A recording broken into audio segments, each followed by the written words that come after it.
বন্ধুরা, আবার আপনাদের সঙ্গে উপস্থিত হলাম। তো আজকে কেকেআর ভার্সাস লখনৌ সুপার জায়ান্টসের যে ম্যাচ আছে, সেই ম্যাচে কেকেআর সমর্থকদের জন্য একটা দারুণ সুখবর আছে, যেটা হচ্ছে অফ ফর্মে থাকা বরুণ চক্রবর্তী রিপ্লেসমেন্টে 10 কামরা খেলবে। এই 10 কামরাকে হয়তো আপনারা প্রত্যেকেই চেনেন না।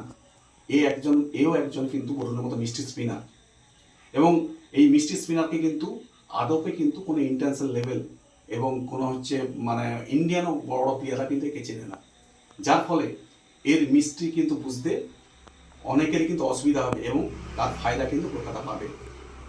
এবং বরুণ চক্রবর্তীর যে অফ ফর্ম, তার কারণটা হচ্ছে এটাই যে ওর যে মিস্ট্রিটা প্রত্যেকটা টিম অ্যানালাইজ করে করে করে করে কিন্তু তার দুর্বল জায়গাটা কিন্তু ধরে ফেলেছে, যে কারণে কিন্তু বরুণের বল কিন্তু সেইভাবে কার্যকরী হচ্ছে না।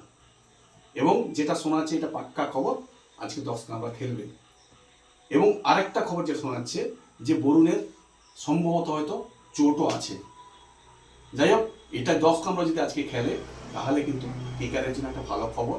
এবং আরেকটা জিনিস যেটা শোনা যাচ্ছে, সম্ভবত অনুকূল রয়ের রিপ্লেসমেন্টে আজকে হয়তো তেজস্বী সিংকে খেলাবে।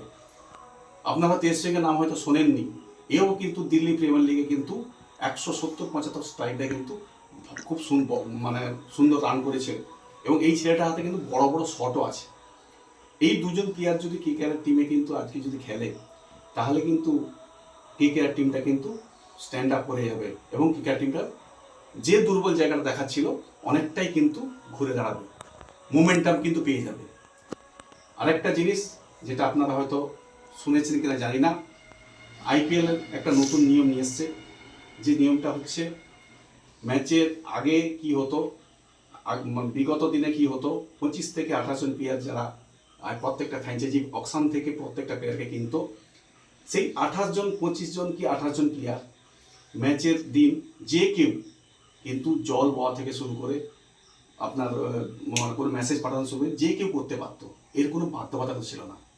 কিন্তু এইবারে আমরা নতুন নিয়ম মানে ম্যাচ চলাকালীন করে দিয়েছে, যেটা হচ্ছে 16 জন প্লেয়ার যে লিস্ট আউট থাকবে, সেই 16 জন প্লেয়ারের মধ্যে যে কেউ জল বা যে কেউ কিন্তু নিয়ে যেতে পারবে, 16 জনের মেসেজ নিয়ে যেতে পারবে।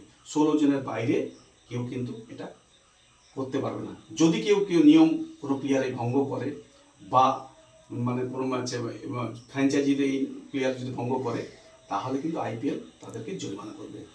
নমস্কার বন্ধুরা, যদি আমার এই টপিকটা আপনাদের ভালো লেগে থাকে, প্রত্যেকে লাইক, কমেন্ট ও শেয়ার করে আমার পাশে থাকবেন।